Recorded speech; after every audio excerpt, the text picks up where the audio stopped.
Gregor então ouviu como as duas frágeis mulheres removeram do lugar o armário velho e pesado, e como a irmã sempre insistia em assumir a parte maior do trabalho, sem dar ouvidos às advertências da mãe, que temia que ela se esforçasse demais. Isso durou muito tempo.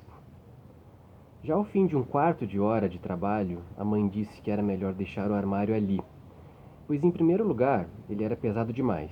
Elas não terminariam antes da chegada do pai e atravancariam qualquer passagem de Gregor com o armário no meio do quarto. Em segundo, não era nada certo que se fizesse um favor a Gregor com a retirada dos móveis. A ela parecia que se dava justamente o contrário. A visão da parede nua oprimia-lhe francamente o coração. E por que Gregor não deveria ter esse mesmo sentimento, uma vez que estava acostumado há tanto tempo aos móveis, iria portanto se sentir abandonado no quarto vazio?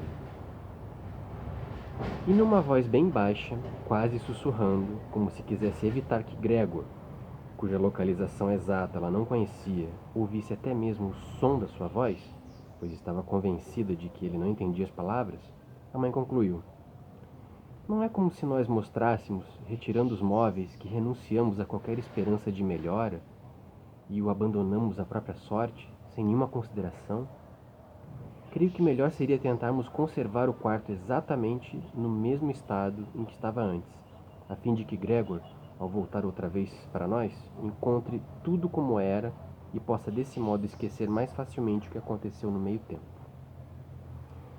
Ao ouvir as palavras da mãe, Gregor reconheceu que a falta de qualquer comunicação humana imediata, ligada à vida uniforme da família, devia ter confundido seu juízo no decorrer dos 2 meses. Pois não podia explicar de outro modo que tivesse podido exigir a sério que seu quarto fosse esvaziado.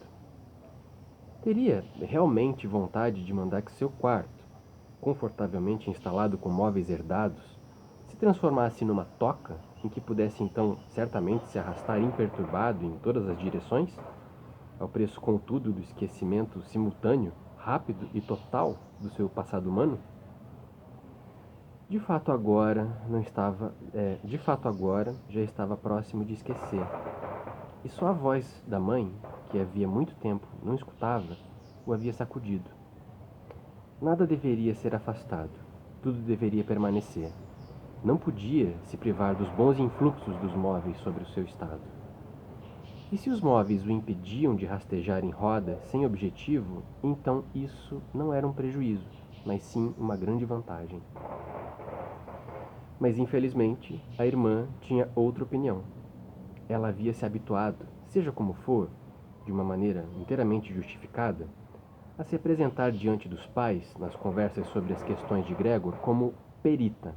E assim, também agora, o conselho da mãe foi motivo suficiente para a irmã insistir na retirada, não apenas do armário e da escrivaninha, na qual ela no início tinha pensado, mas também na de todos os móveis, com exceção do indispensável canapé. Naturalmente, não era apenas a teimosia infantil e a autoconfiança adquirida nos últimos tempos que a levaram a essa exigência, de um modo tão inesperado e difícil. Ela tinha também observado efetivamente que Gregor precisava de muito espaço para rastejar, ao passo que, até onde se podia ver, não usava o mínimo que fosse os móveis.